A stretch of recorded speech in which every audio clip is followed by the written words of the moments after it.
आज आमच्या जालना समृद्धी बाधित आंदोलनाचा 69वा दिवस सन्माननीय राठी सरांच्या नेतृत्वात आताच वकील साहेब सरांनी सांगितल्याप्रमाणे की कधी तीव्र कधी मंद असं हे आंदोलन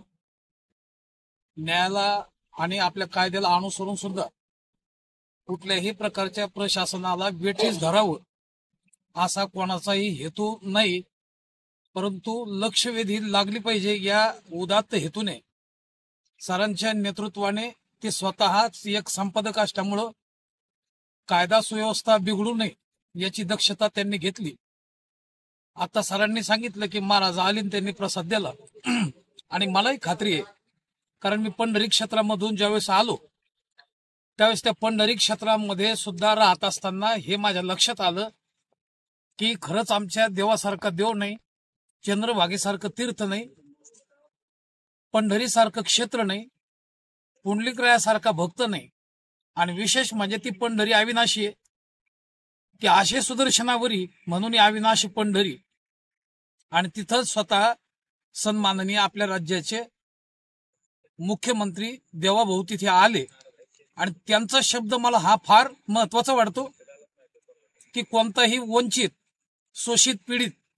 आणि विशेषतः शेतकरी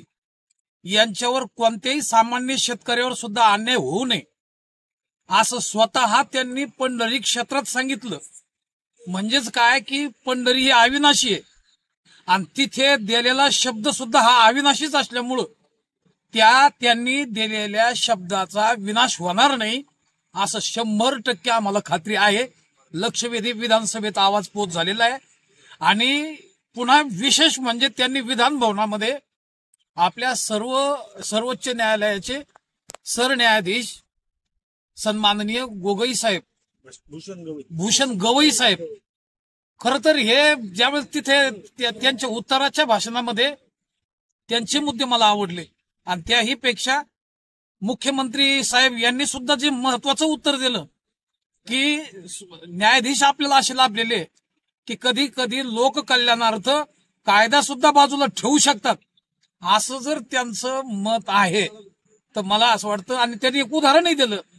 की नागपूरच्या झोपड्या तिथं जात होत्या, परंतु त्यांनी थोडा लोक कल्याणार्थ हा थोडं कायद्यातून आपण चौकट मोठी करावी ही त्यांनी जसं तिथं करण्याचा प्रयत्न केला तसं आमच्या ज्या मागण्या आहे हा न्याय मागण्या आहे,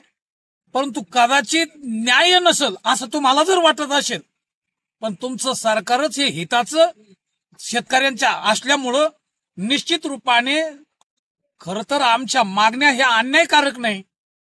म्हणजे न्यायच आहेत, न्यायाला अनुसरून आहे। कारण 12 लाख रुपये एकर जमीन कुठेही भेटत नाही, जालना शहराला लगत असलेली जमीन 25 लाख रुपयाने कुठेही भेटत नाही, हे आपणा सर्वांना कल्पना आहे।